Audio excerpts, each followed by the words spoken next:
JFD, just fair and direct.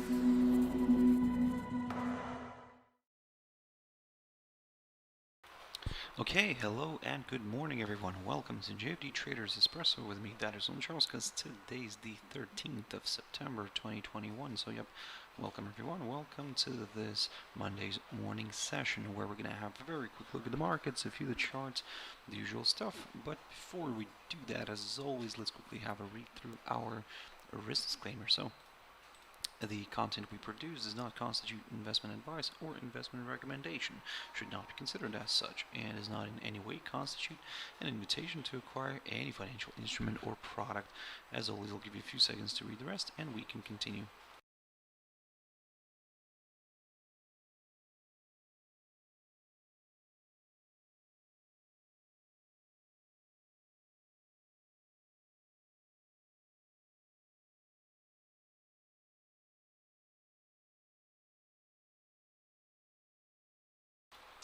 Okay, so now then, also just before we jump into the charts, as always guys, quick mentioning of our JFD YouTube channel, to which you can always subscribe to in order not to miss any of our upcoming videos, and of course our JFD Bank website, and specifically our JFD research page, which we also update on a daily basis. So yep, check us out here on jfdbank.com and click on the research tab right there on the top. So now then guys, finally back, and yep, let's see what the markets have prepared for us for this week. So well, first of all, I want to start off with Nikkei here, and as you can see, Nikkei since kind of last week, I mean, or actually the week before that, when I last picked up on this one, it kind of rallied here. As you can see, it continued to rally, and well, it went higher here and came very close now to almost testing the current highest point of this year, which is roughly around that 30,715 mark. So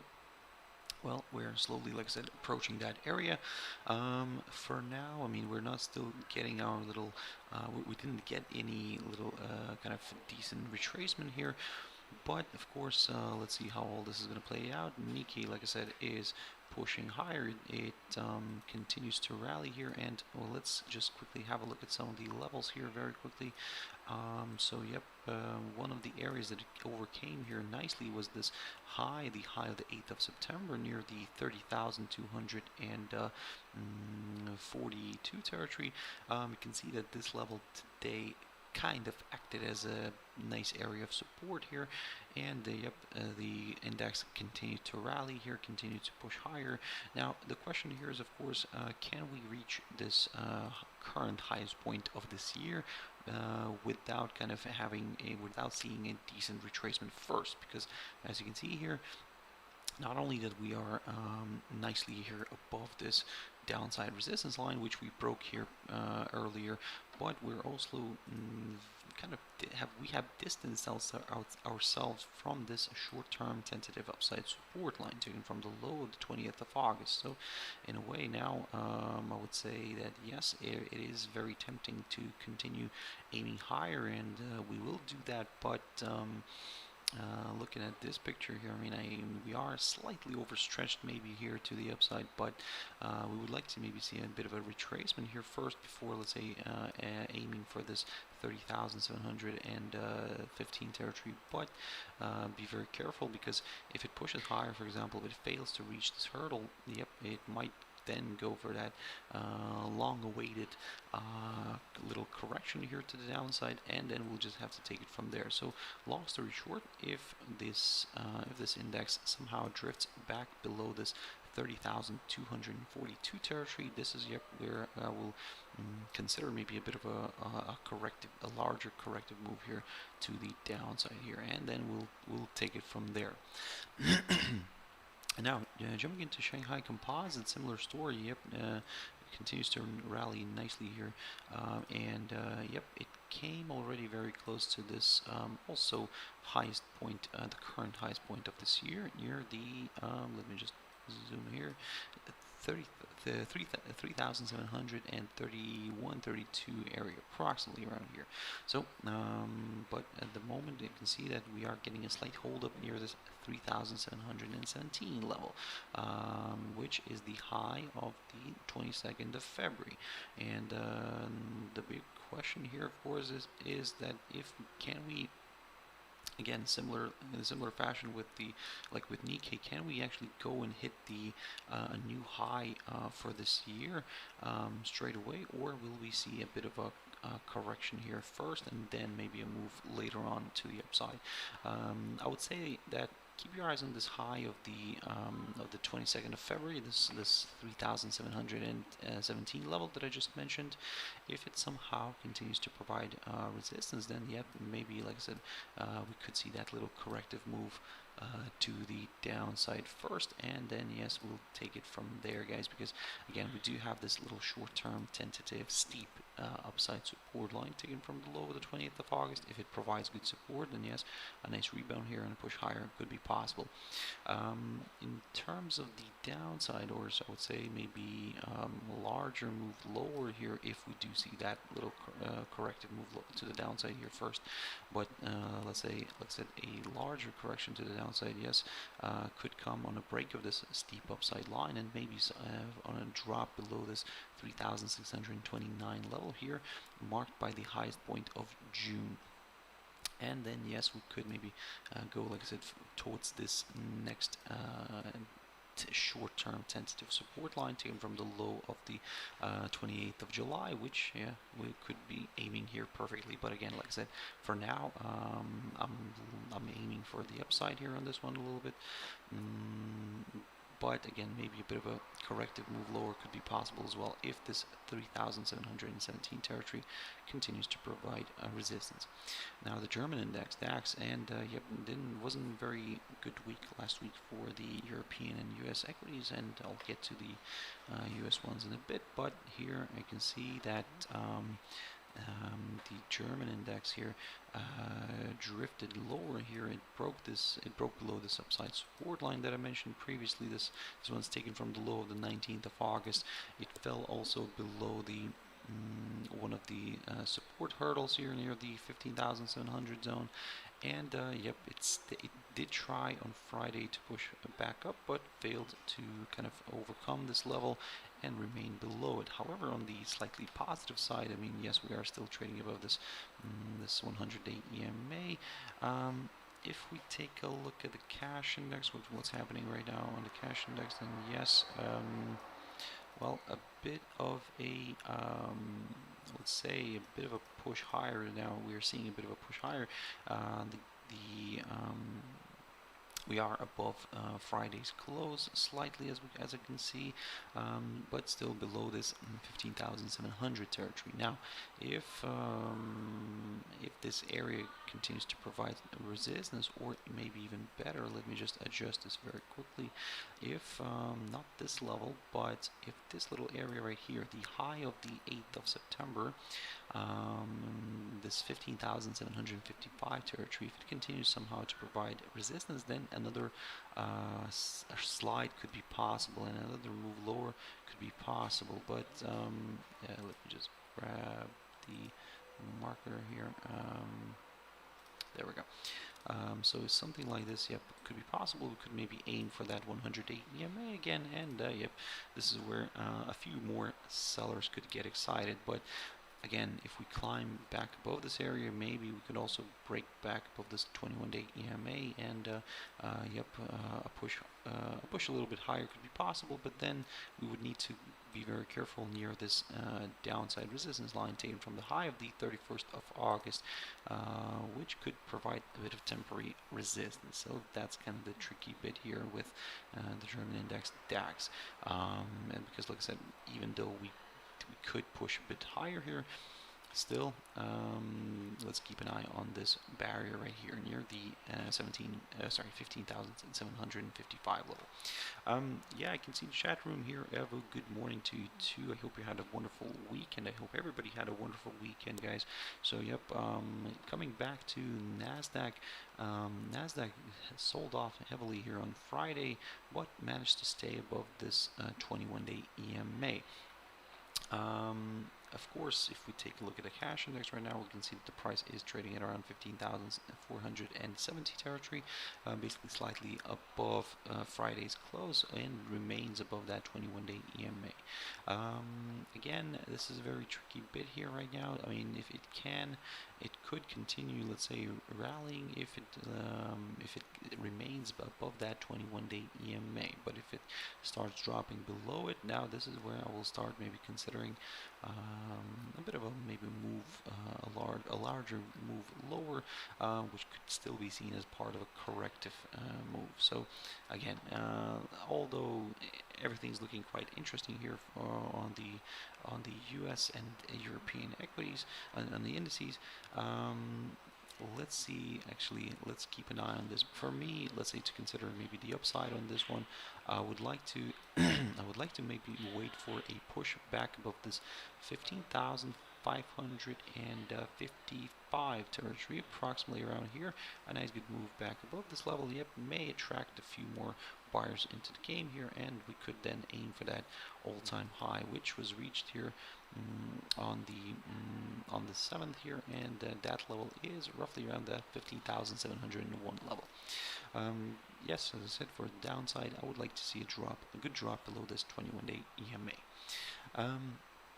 The Dow Jones Industrial Average, now look at this beautiful move here as well. It broke below this 34,690 territory. It stayed below it. The cash index right now is trying to recover somewhat. We are back below us. We're back above this hurdle, this 34,690 zone, which is the inside swing low here of the 19th of August. Or in other words, the lowest point of August. We're back above it. But let's be very careful, guys, because at the moment we're still kind of trading below this little short-term tentative downside resistance line taken from the high of the 2nd of September. And in a way, if somehow that remains intact, well, I mean, we could continue maybe seeing a slight slide here. Again, it's a very difficult situation here, I would say, because again, NASDAQ still shows some signs of positivity. Dow Jones Industrial Average is kind of showing a bit of signs of weakness, but the only thing here, the reassuring thing here for the bulls could be that we are still above some of these upside lines, and in a way, this move, the current move lower, could be still classed as a temporary correction before another possible leg of buying. But like I said, at the same time, we need to be very careful with this little short-term downside line, which at the moment is kind of doing his job, I would say. If you want to be a little bit more on the safe side and aim for some higher levels, then well, at least wait for a break of this downside line, and then yes, we could aim for the upside. But I'll pick up on this one a little bit later as well. And during the week, just to see how everything's playing out. But yeah, at the moment, guys, again, even if we are seeing a bit of a corrective move here higher, given that we're still in the near term, I would say, given that we're still trading below this little short-term downside line, yes, we could see a push higher. But if it holds, if this downside line holds, yep, another slide could be possible. Maybe a move back towards this 100-day EMA could be possible again, or this this upside support line taken from the low of the 2nd of April of 2020. So yeah, let's keep that in mind. At the moment, like I said, it's a bit of a difficult one on this one.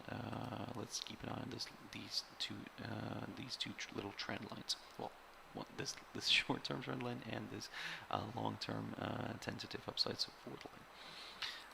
Now the dollar index. Okay, so here we have a bit of a, well, it's a bit of a mess, I would say. So let me just remove all the drawings here, and let me have a fresh start. So what we can see here is that the dollar index is trying to climb back, or shall we say it climbed already back above all of its EMAs. It's showing some signs of positivity because we are approaching this key resistance level here, the high of last week near the 92.86 level. So I would say if you want to aim for the upside, guys, well, at least wait for a break above this level, because this would confirm a forthcoming higher high, and potentially this could open the door towards the 93.18 level marked by the high of the 27th of August, or we could even go for higher levels towards the highest point of August near the 93.73 level. But again, that's let's go slowly on this one, step by step. For now, I would say the little technical picture that we're seeing here, yes, it looks a little bit more positive than negative, but again, just in order to be a little bit more on the safe side, wait for that push above this 92.86 level first, and then yes, this would confirm a forthcoming higher high, and our next target could be this 93.18 level. For the downside, well, here I would probably start looking at some lower levels if we if we drop below the 92.33 zone. Then we'll have to test these two EMAs, the 100 and the 200 EMAs. But if those surrender, and this could open up the door towards the current lowest point of September near the 91.95 area.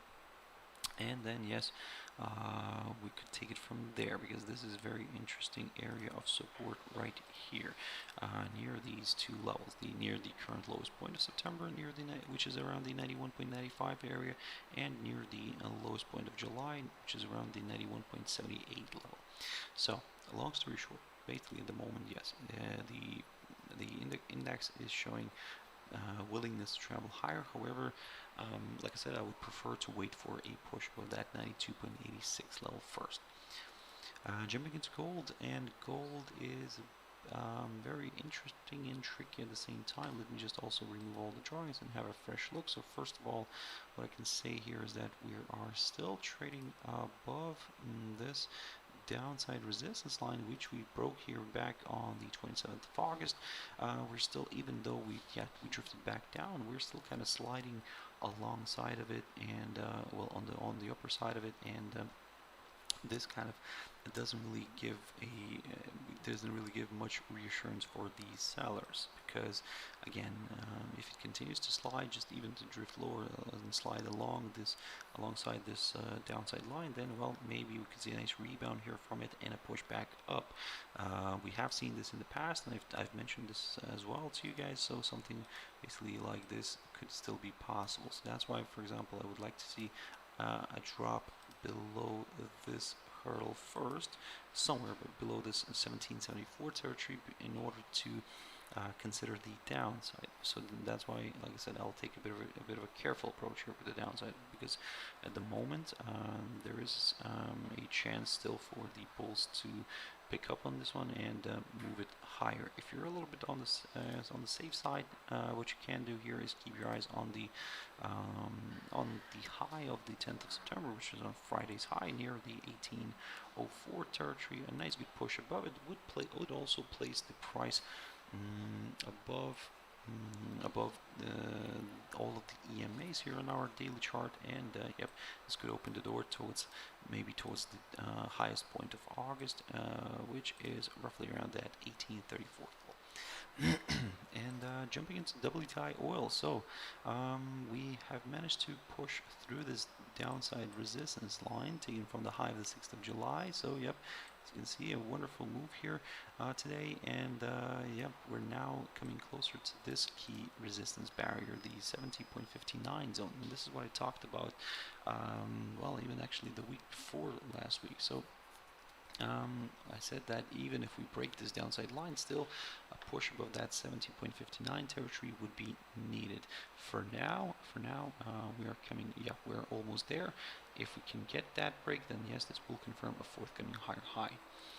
Jumping into Ripple very quickly. So guys, here after this sharp decline we saw on the 7th of September, you can see that the commodity now is showing a bit of, sorry, the crypto is now showing slight signs of weakness. So first of all, let me just remove all the drawings again.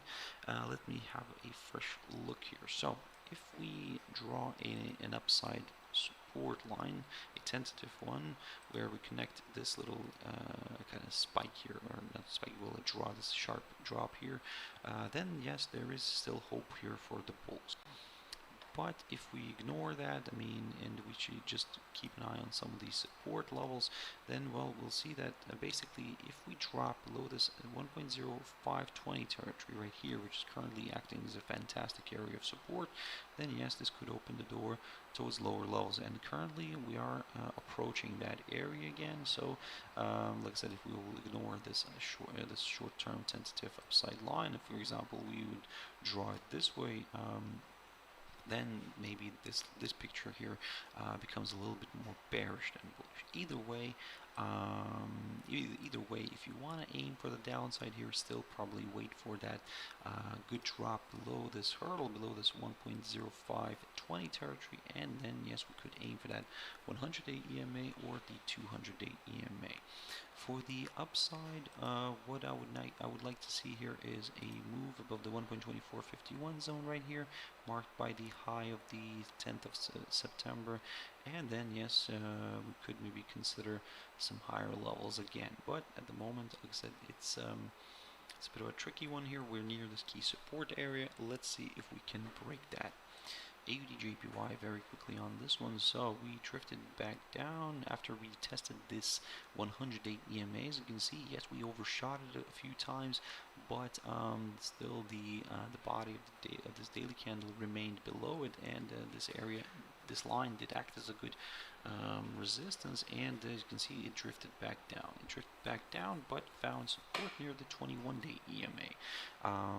So as you can see, so far the pair really likes to test these EMAs and kind of respects them at the moment. Of course, I mean, if you want to look at the downside, let's say at lower levels, then probably a small little suggestion here could be to wait for a drop below this 80.64 territory, where the pair already kind of today found support as well. That's also the high of the 31st of August. If we drop below this, then yes, this is where it could open the door towards slightly lower areas, and we could aim for that 79.40 zone, and then we could take it from there. For the upside, I will take a bit of a maybe conservative approach here, and I would actually prefer to wait for a push above this 82.03 territory. However, if you're looking for something a little bit more short term, then keep your eyes on this little downside line taken from the high of the 7th of September. And as we push above it, yes, it may open the door toward that 82.03 level. But at the moment, all eyes are on this hurdle, this 80.64 territory. So, yep, let's see how that's going to play out here. USDCAD very quickly on USDCAD. And here again, also let me just remove all the drawings. Let me have a fresh start. Similar as with the dollar index, it seems to be showing willingness to travel higher. As you can see, on Friday we saw a huge, sharp decline here. It did drift lower, but then by the end of the day, the trading day, the traders kind of managed to lift the.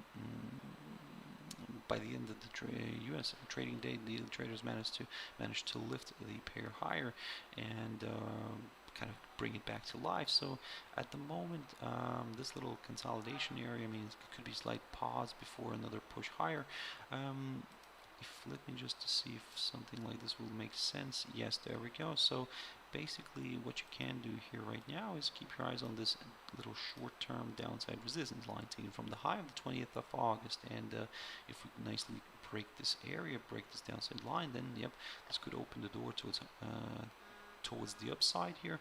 But still, maybe if you're a little bit on the careful side, a push above last week's high here near the 1.2762 territory could do the trick for a few more buyers, because a break above this level would confirm a forthcoming higher high. On the downside, well, again, because we're still trading below this downside line, certainly yes, there is a chance that we could see a drop lower, but we do have some other lines here as well, like for example this tentative upside support line taken from the low of the 1st of June, and even if we, let's say, see a decline here, then well, we would prefer to actually to wait for a break of this upside line and then kind of go for lower lows. So that in other words, guys, we are kind of stuck here right now, but we're closer to this little short-term tentative downside line, so let's see if we can break it. GBP, also very interesting developments here. So let me just remove some of the drawings here. So yes, so we are, last week we've pushed higher. We managed to break this downside resistance line taken from the high of the 24th of June. So in a way that's, that was initially good news for the buyers. However, the bears quickly took control and brought the pair back below this downside line. Today we are testing this downside line again. We've kind of broke it again, so so it seems that yes, the bulls are not really giving up on this one. However, I would rather wait for a push above last week's high here, which is around the 152.64 zone. If we clear that level, then yes, I will get a little bit more comfortable with the upside. For now, I'm just going to be observing the price action here, and for the downside, for example, I would need to see a drop below last week's low here near the 151.43 territory in order to aim for the downside. And finally, EURUSD. So this one is drifting a little bit lower here, moving back below this downside line, and it seems that there is a bit of weakness right now here in this pair. I would say that be very careful. Let me just remove some of the drawings here, some of the lines.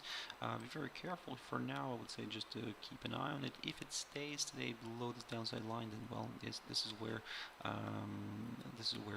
more sellers could join in and drag this one a little bit more to the downside here. Initially aiming for that 1.1734 level. Like I said, if the pair stays below this downside line, but if it manages to reverse back up and climbs and reverses, let's say, and climbs back above the 21-day EMA, then well, maybe the bulls are not done here, and maybe we could see a nice good move to the upside, especially if also the pair pushes above the 1.1851 level here, marked by the high of the marked by Friday's high. But again, like I said, at the moment we are drifting back down here. We're back below this downside line.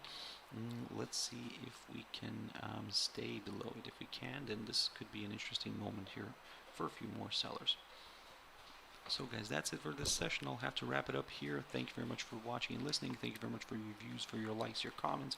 I really do. So if you want to catch me tomorrow morning, as always, at my Traders Espresso, that's 6 o'clock GMT time. For now, have a wonderful trading day. Stay safe, and I'll see you later. Thank you very much, and bye-bye.